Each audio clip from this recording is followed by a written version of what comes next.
بسم اللہ الرحمن الرحیم۔ انتخاب وائس کے ناظرین السلام علیکم۔ پچھلی قسط میں ہم نے یہ جانا کہ کیوں آدم علیہ السلام کو ابلیس نے سجدہ کرنے سے انکار کیا اور اللہ کی نافرمانی کی، اور کس طرح آدم علیہ السلام کو اللہ کی نافرمانی کرنے پہ آمادہ کیا، اور کیسے آدم علیہ السلام جنت سے زمین تک آ پہنچا۔ جب آدم علیہ السلام اللہ کی نافرمانی کر کے اس پیڑ کا پھل کھا بیٹھے تو آدم علیہ السلام کے جسم کا جنتی لباس اترنے لگا، اور وہ یہ دیکھ کے خوفزدہ ہو گئے۔ انہوں نے اپنے جسم کو پیڑ کے پتوں سے ڈھانپنا شروع کیا۔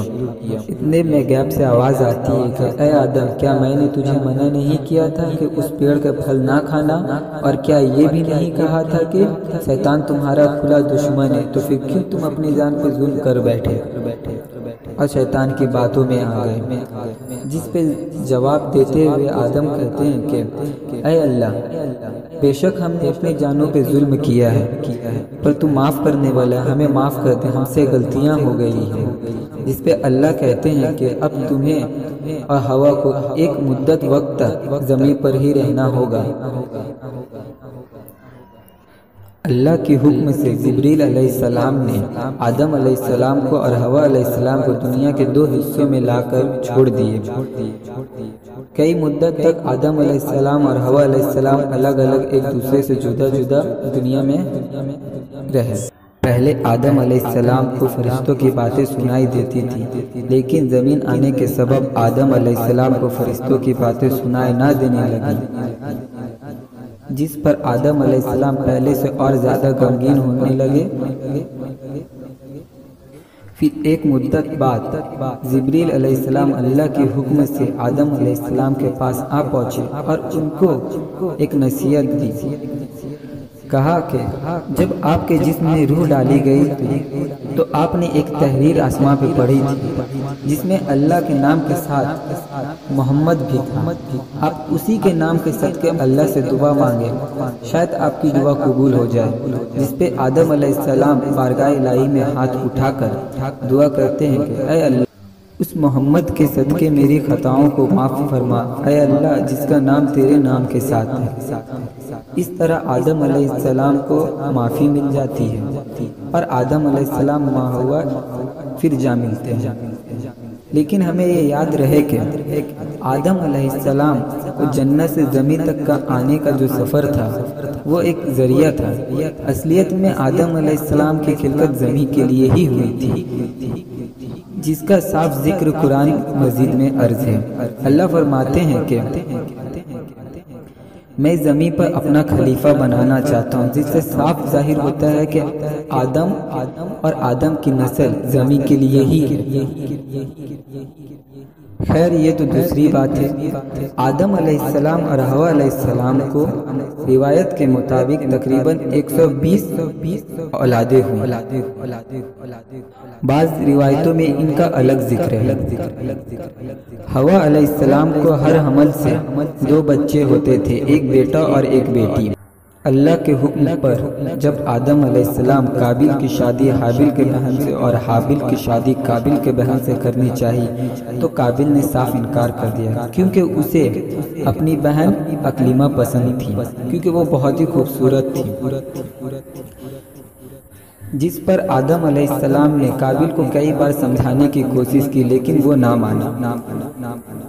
قابل کے بار بار نہ ماننے کے سبب آدم علیہ السلام نے دونوں بھائیوں کو اپنی اپنی قربانی پیش کرنے کو کہا، اور کہا کہ جس کی قربانی بارگاہ الہی میں قبول ہوگی اکلیمہ کی شادی اسی سے ہوگی۔ دونوں بھائی اپنی اپنی قربانی پیش کیے، لیکن حابل کی قربانی اللہ نے قبول کی۔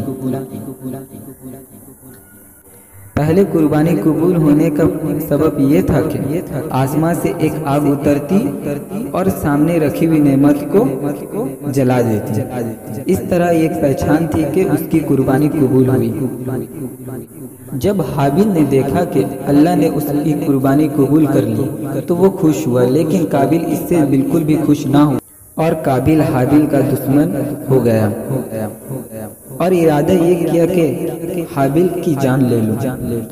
ایک دفعہ جب آدم علیہ السلام حج کو گئے تو قابل نے حابیل کو اکیلا پا کر اس کی جان لینے کا منصوبہ بنایا اور اس کی طرف بڑھا، لیکن اسے یہ بات سمجھ میں نہیں آ رہی تھی کہ کس طریقے سے اس کی جان لوں، جس پر شیطان ابلیس انسان کی بھیس میں آتا ہے اور قابل کے سامنے ایک سانپ کو پتھر سے مارتا ہے، جس پر قابل نے بھی یہی طریقہ آزما کر حابیل کے سر پر پتھر مارا اور اس کی جان لے لی۔ جان لینے کے بعد قابل کو یہ سمجھ میں نہیں آ رہا تھا کہ اس کی لاش کو کیا کروں، جس پر اللہ نے ایک کوے کو بھیج کر قابل کی مدد کی۔ ایک کوا قابل کے سامنے دوسرے کوا کو مار کر زمین میں دفنا رہا تھا۔ قابل نے بھی یہی طریقہ اپنایا اور یہی طریقہ صدیوں سے آج ہم مسلمانوں تک چلا آ رہا ہے۔ جب قابل حابیل کو دفن کر لیتا ہے تو قابل زمین میں دھسنے لگتا ہے۔ قابل یہ دیکھ کر خوف زدہ ہو جاتا ہے اور بارگاہ الہی میں دعا کرتا ہے، لیکن اس کی دعا قبول نہیں ہوتی ہے، جس پر قابل کہتا ہے کہ اے اللہ، ابلیس نے بھی تیری نافرمانی کی تھی لیکن تو نے اسے مہلت دے دی، مجھے بھی تو معاف فرما۔